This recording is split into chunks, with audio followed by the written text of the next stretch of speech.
What's going on, guys? Welcome to the channel. So today our video is going to be what it is to lower a car, the pros and cons, and we're just going to go start with the Audi A4 B9.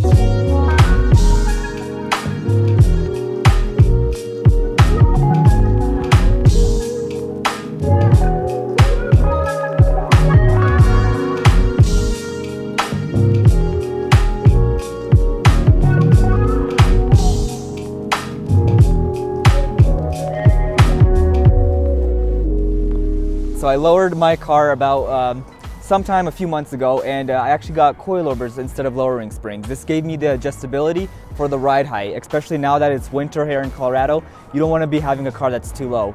The coilover springs, they're from H&R. They cost about $1,400. They come with the shocks and the springs themselves, and it's a very simple install. You could see that video in a link description below. But overall, I would say that I never had a car that was just on lowering springs, but the coilovers themselves are very nice actually. Since your shocks and your springs are engineered to work together, you have a much more comfortable ride as compared to just using your stock shocks with OEM or with aftermarket lowering springs. You have a discontinuity as to how the two components work with each other. But right now the car sits about 5 inches off the ground, so with speed bumps I do have to be a little bit careful, especially when the car is loaded, since if you take it a little bit too quick, the car is just going to settle and you will hit the bottom of it. But overall, it's actually, there's not many cons to using coilovers besides the price. It's just overall it's a very smooth experience.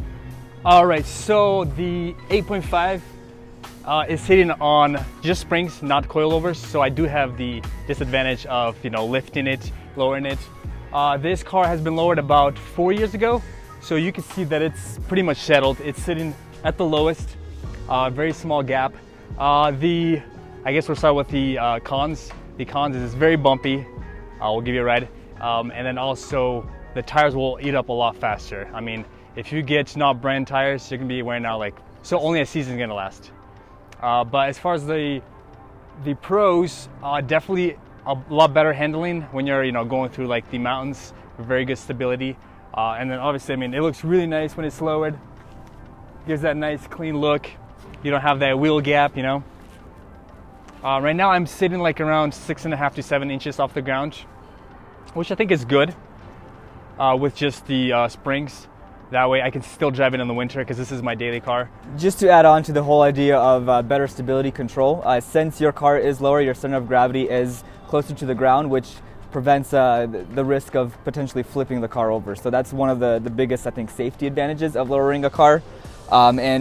Just another detail you have to consider is that you want to ensure that the tire size that you get for the lowered car is compatible with what you're lowering it down to. And there's a great calculator, we'll leave it in the link description below, but that's one of my biggest fears when I was lowering my cars, because I had my original wheels were a 17-inch OEM Audi, and I wanted to get those to be a little bit bigger, so I got these 19 inches, and I was really concerned that when I would be making turns, the wheel would be rubbing on the inside of the wheel well. However, using that calculator, it gave me that correct offset, the maximum size, and virtually it never rubs, which is a huge plus for me, since I know that could wear out your components very quickly, like the tires. But if you guys want, you could take a look at, I mean, it sits pretty close to the same height as the B8.5, but again, with coilovers you get that adjustability. I could lower it maybe another half inch or 0.75 of an inch, which is pretty sweet. Mm-hmm. Okay, and again, they're both on H&R springs. These are about what, $1,500 for these? Yeah. And then mine were about $300, so there's quite a big difference. Big price difference, that's for sure. But they're both really good springs. H&R is not a bad brand. Yeah, so definitely if you have a German car, I would recommend H&R. Never had any issues with them. Yep. Cool. So now we're gonna jump to the VWs. We have the Jetta GLI along with the Golf R, and we'll have the owners talk about those cars. So here's my 2013 Volkswagen Jetta Goi. So as you can see, I lowered this car. It sits on H&R springs. Sometimes it's rubbing when you go on the bumps and on a very high speed. So it's 1.5-inch drop. I bought these springs used for $100. So it was like a cheap modification for the car. That's the only modification I did on the car. And otherwise, I would say it looks nice. That's it. That's basically what I was looking for when I was lowering the car. It handles good on corners. Right now, I like it. I love it.